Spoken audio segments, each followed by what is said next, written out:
Don Rickles, the iconic Spitfire insult comic, died at his home in Los Angeles Thursday, according to The Hollywood Reporter. He was 90.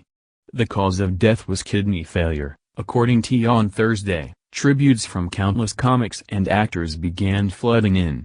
He was called the Merchant of Venom, but in truth, he was one of the kindest, caring and most sensitive human beings we have ever known, comic and Rickles' longtime friend Bob Newhart said in a statement. "We are devastated and our world will never be the same. We were totally unprepared for this." Rickles' publicist. On Thursday, tributes from countless comics and actors began flooding in. He was called the Merchant of Venom, but in truth, he was one of the kindest, caring and most sensitive human beings we have ever known, comic and Rickles' longtime friend Bob Newhart said in a statement. "We are devastated and our world will never be the same. We were totally unprepared for this." Rickles was never politically correct, and he would never apologize for any of it, Gilbert Gottfried tells Rolling Stone. He was totally unapologetic about his comedy. "I totally admired that and looked at him as a hero in that way. His legacy to me will always be that he didn't care who he insulted, he didn't care who he offended. If it got a laugh, that was great. Don coming on our show was always a highlight for me," David Letterman said in a statement. "Just endless mischief and nonsense, and a guy who would make the audience go completely crazy. Such a professional, such a gentleman. I already miss him." 90 years with Don Rickles weren't enough, Jimmy Kimmel tweeted. "One of the sweetest and most lovely people I had the pleasure of knowing. We miss you already." For over 60 years, Rickles tore into celebrities, public figures and, especially, fans who happily paid for a chance to be burned by comic nicknamed Mr. Warmth and the Merchant of Venom. While Rickles began his career as a more traditional comic, he realized early that his audience responded most to the ad-libbed barbs he'd throw at hecklers. As his career was beginning in the early 50s, Rickles came up with a term for anyone lucky enough to be on the receiving end of one of his insults, hockey puck.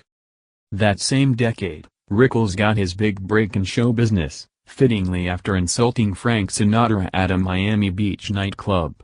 "Hey, Frank, make yourself at home, hit somebody," the comedian said, drawing a laugh from his famous victim.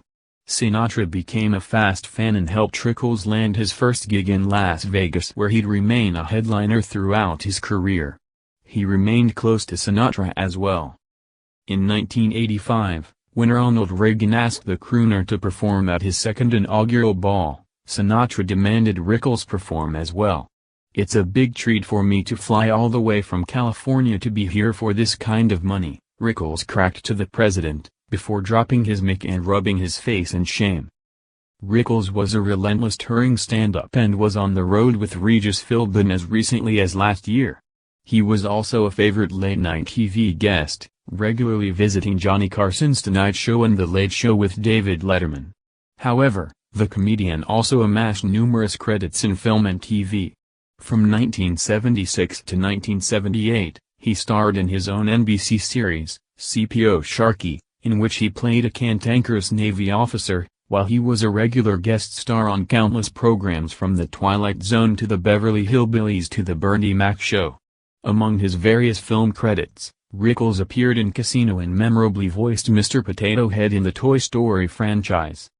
Per The Washington Post, Rickles was born May 8, 1926 in Queens to a father with a sharp sense of humor and a mother who encouraged him to prod his uncles at family functions.